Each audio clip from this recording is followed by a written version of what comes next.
So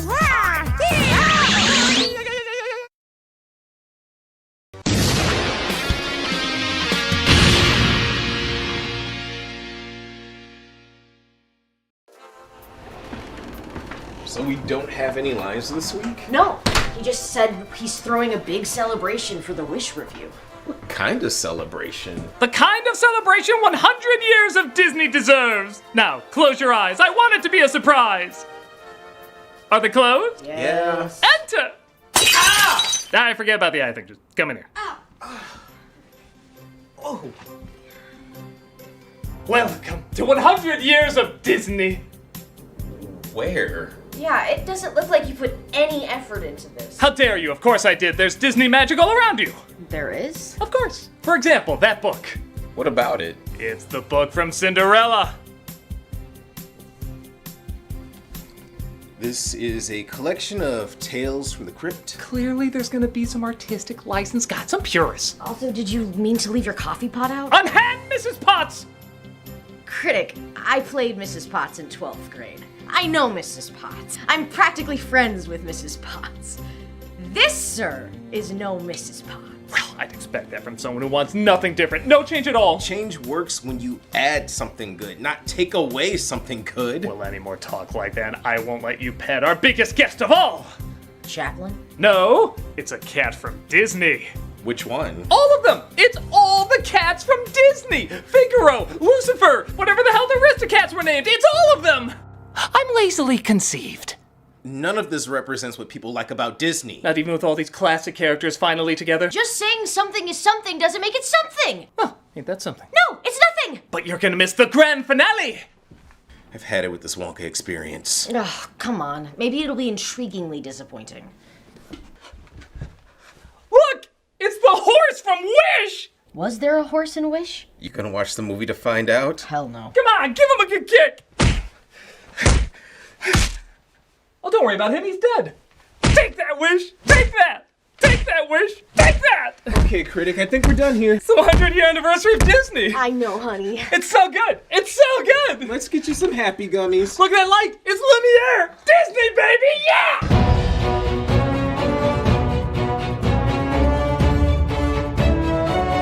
Yep, everyone's made fun of what was supposed to be Disney's 100-year cinematic celebration, Wish.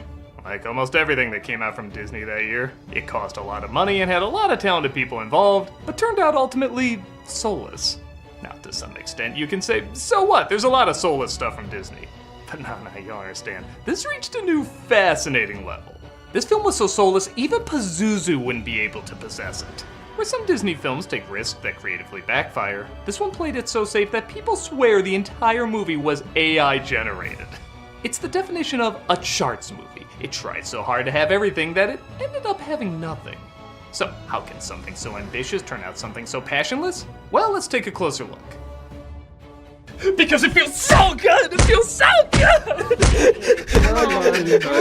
This is Wish! Damn that.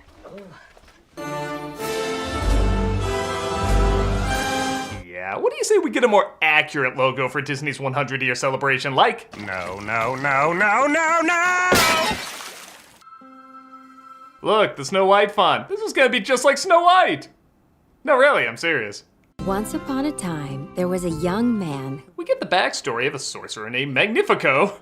Wow, you're giving the name Jensen dignity. Who achieved the power to take people's deepest wishes away and hold on to them. He also understood just how impossible it can be to make that wish come true. Man, that became the slogan for the movie after it came out. He sets up an island where people could have their wishes taken away, but also protected. So rather than follow their dreams, they all just live peacefully together. Boy, they really do try to throw in a lot of Easter eggs from other Disney films. There's the dick from Little Mermaid.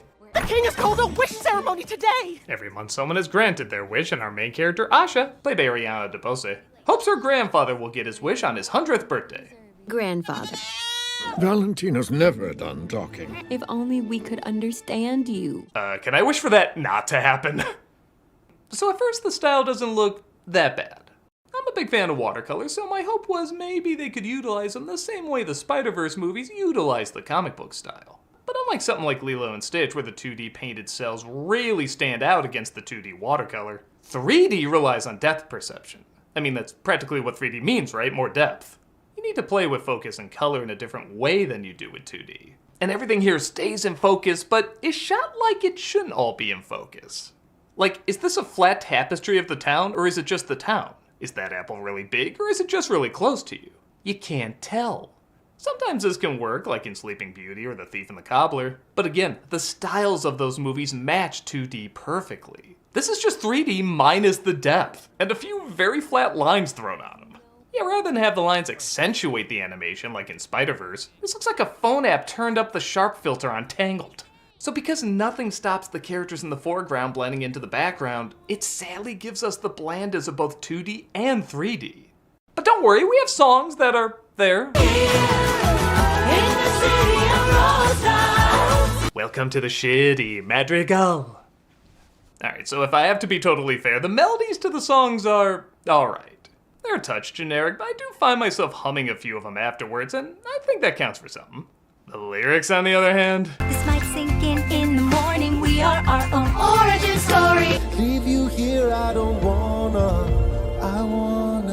I'm past dipping my toes in, but I'm not past diving in. You're trying to Lin-Manuel Miranda, and you don't know how to Lin-Manuel Miranda. See this kingdom, I built it up, and you still complain, ungrateful much. These feel so rushed and so forced that they sound more like Who's Line songs than professional writers. Your wishes aren't safe because of me, and that's a lie.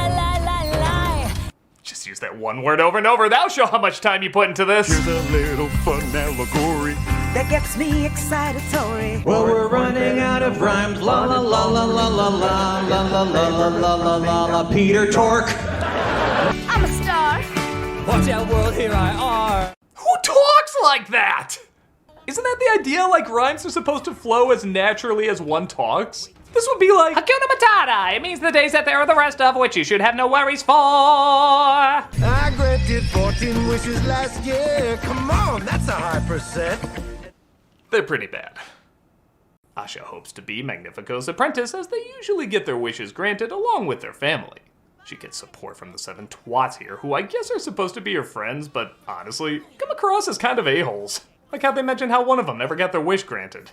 You don't want to have to end up like Simon here. What's wrong with Simon here? I don't know. You're kind of boring now. Wow, what dwarf is he based off of, douchey? If you haven't put together yet, yes, these are supposed to be the 7 dwarfs. To what purpose does this serve? We'll get to that in a bit, and don't worry, it's quite disappointing.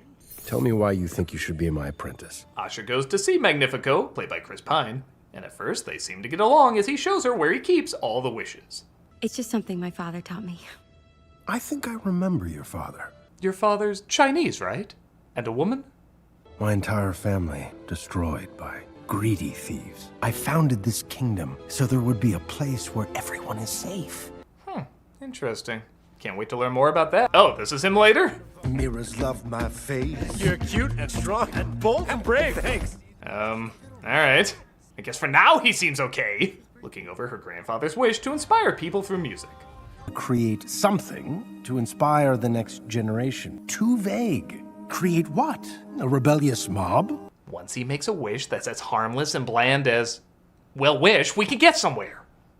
Asha asks questions that really you don't have to be a mathematician to figure out. I make it so they forget their worries. So most of these wishes will never be granted?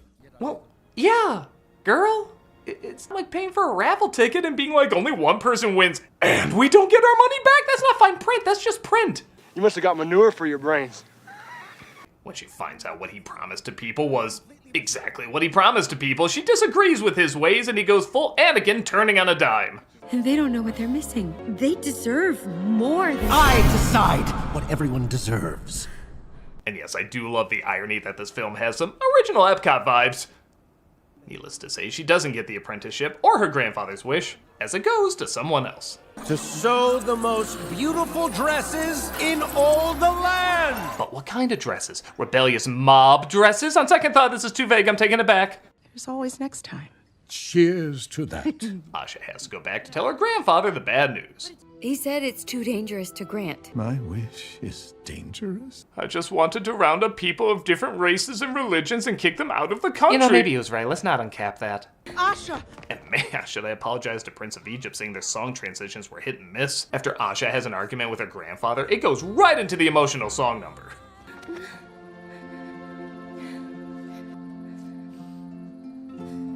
Isn't truth supposed... Now you can't just blurt it out like that. Seriously, does this film want me to feel anything? I have TV dinners I form more of an attachment to.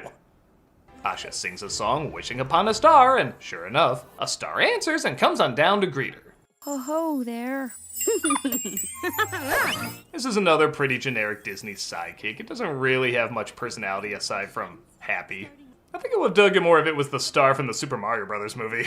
The only hope is the sweet relief of death. But don't worry, the side characters get worse. Alan Tudyk plays the goat with the voice you want to laugh at. If only he would say something funny. Careful! My mother was shaved for that yawn. Meant to do that. No, really, the voice itself is humorous. I want to laugh at. I'm actually prepared to laugh at. All the setups are there, but it almost impressively never delivers a good joke. We ride! I'm sorry. I was right in your ear. Return to your stables. If anyone asks, play dumb. Listening to this thing is like watching Clayface suddenly discover the idea of humor. It's as obvious as my baby beard. It is I, the Superman from Krypton. And goddammit, didn't we just have a song? I've known the entire time. When it comes to the universe, we're all shareholders. This world has shareholders? God, these lyrics are bad. I give credit, this is one of the few moments where it's not ashamed to look 3D. The colors pop, the camera has good movement, the shadows create some real depth. Visual depth, the characters are still shit. King Magnifico has their wishes in the castle. But if we take them, isn't that stealing? Right. They don't belong to him, do they? Yes, they do. They all agree to it. I mean, I wouldn't be dumb enough to do it, but if somebody wanted to do something stupid like this, that's their choice. Asha tries to break in and get her grandfather's wish, and I don't know, this happens, I guess. Okay, ladies, big finish! This was the big topper in all the trailers. Your wings can't fly, but your voices can! I never thought I'd be craving the sloth scene from Zootopia. We won't tell anyone, Asha. The 7 boars agree to help Asha as Magnifico tries to alert everyone of the magic that came from the star. It was magic, though quite clumsy and amateurish. That is literally the plot summary on the back of the Blu-ray. Mock Doc tries to stall him while Asha gets the wishes, resulting in people asking questions again anyone with a brain would ask from the start. How do we know our wishes are safe? We never see them. Why can't we see them? Why can't we remember them? What if we want to change our wish? Why are we only now asking this? Why are we pretending nobody would ask this before? I'm Spartacus! Whoever identifies the traitor, your wish will be granted. Unless it's Joe. Joe, I know what your wish is, and you should be ashamed. Is it that bad? It's pretty bad, Joe. Oh, I'm a monster and I'm sorry. You should be, Joe. Wow. Like I mentioned before, Magnifico goes from, okay, not super deep, but having potential for something really complex, to suddenly a vain, egotistical show-off. You're so brilliant. There's more. Admit it. In what world did anybody think these two songs would come from the same character? How did we go from a Ramesses-style layered villain to NSYNC growing up into Siegfried and Roy after eating Guy Fieri? This'd be like if Frollo had Hellfire switched out with Gaston's song. No one lusts like Frollo or mistrusts like Frollo. Goes roaming for big gypsy bust like Frollo. Oh, but his amazing transition isn't done yet. He has an evil book of spells that once open makes you even more power-hungry and vengeful. To this book, I don't want to be tethered, but desperate times call for desperate measures. I mean, why are you acting like this guy didn't out of nowhere become a psycho asshole already? This would be like the Joker falling to that vat of chemicals and saying, oh, he also hit his head on the way out. That part made him crazy. Yeah, it's not really needed at this point. This belongs to me. Asha gives the wish to her grandfather, but looks like an inside tip led Magnifico straight to them. While there, he crushes her mother's wish, and yeah, we're gonna find the only person who can take me down. Better bring 2 guards. Thus Asha and her family manage to escape. I know what you're thinking. Because I'm thinking it too. We're never gonna make our money back. Asha swims back to shore. Shark! What? No, I have not seen a shark. I'm just practicing. Say something funny! And you might be wondering, what's even the goal of the movie now? I mean, the grandfather has his wish. That was Asha's whole motivation. So now what? Well, you have to go back and save the rest of the people, of course, because they look like they're in so much turmoil. Look, maybe if the people were half alive or zombie-like without their wishes, this could work. I honestly thought maybe they were hinting towards that with this character. But he's just sleepy because clever, and everyone else is energetic as hell. Magnifico does start destroying wishes, filling people with grief, but even that's technically a reaction of Asha disrupting the laws of this world. Yeah, he's not right to do it, but maybe they were lied to or something from the start. Maybe I'd get behind this, but everybody is told everything about how this world works and nobody is suffering from it. So there's zero urgency. I should also bring up, apparently in another draft, the Queen was supposed to be evil too, which would have made them Disney's first villain couple in an animated film. I'm not gonna lie, it would have been pretty cool if she saw him doing all this and said, "Why didn't you bring me in earlier?" That would have been so cool! But instead, she stays royally bland as Magnifico reveals who handed Asha over. See your wish to be the king's most valiant and loyal knight. Also something about sodomizing a cocker spaniel. Yeah, where are the bad wishes? Everyone just wants to fly or make dresses. Where's the scene of Asha looking at one of those bubbles saying, I didn't know we needed to make that illegal, but we gotta make that illegal. Magnifico grants his wish as well as hypnotizes him, so Asha meets up with what's left of the 7 twins. Please say you didn't destroy those people's wishes. Well, indirectly I did, but you don't understand. People are gonna live the rest of their lives peaceful and happy. We gotta stop him! Can he tell what we're becoming? Hear it in the way we're drumming. That's pretty much the mindset as they play their defiant "we ain't gonna take it anymore" song, and I just realized I don't even know this community that well. I mean, I know these 7, but they're taken from another story, and done badly. I don't really get much of an identity from this kingdom. Like, even the town from Beauty and the Beast wasn't anything that complex, but I do remember them. There is a song about them, and we get their personalities quickly, and they do stick with us throughout the rest of the film.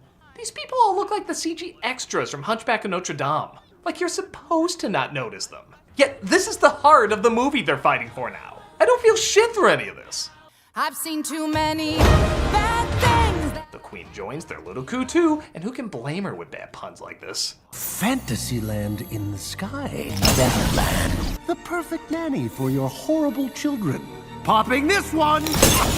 If you're like me, you were saying these references goddamn better be building to something that's worth it. They're not, but again, we'll get to that in a bit. The star makes a magic wand for Asha. Yeah, get it? It's Batman, I don't care anymore. And Magnifico chases her down. Oh dear. Rather than remind us you're the same company that made Snow White, why don't you act like you're the same company that made Snow White? You really think you can take me down? Thanks, John. Anytime, Asha. Little John, get it? I don't. It's just reminding you the movie exists. It's not saying anything about it. Got any other phone-ins? Mirrors, mirrors on the wall. Shut the fuck! Magnifico gets the star and uses it for his wand, but I guess everyone fighting back defeats his magic. Or something like that, I don't know, that's usually it. Drat, I've been foiled by poorly motivated love! He gets sucked into the scepter because I didn't pay attention if they explain why, and he's imprisoned there forever. In the dungeon. Please, no, the dungeon smells really bad. Ooh, a smell bad joke. Robin Williams worked with this studio, folks. I dream of a utopian metropolis where all mammals are equal. And wear clothes. Oh, I can think of the whimsical world he's referencing. So everybody's given their wishes back, and Asha's even given the role of, say it with me, Fairy Godmother, to decide whose wishes should be granted. Isn't this almost exactly the same thing? How can we ever thank you? Just keep wishing.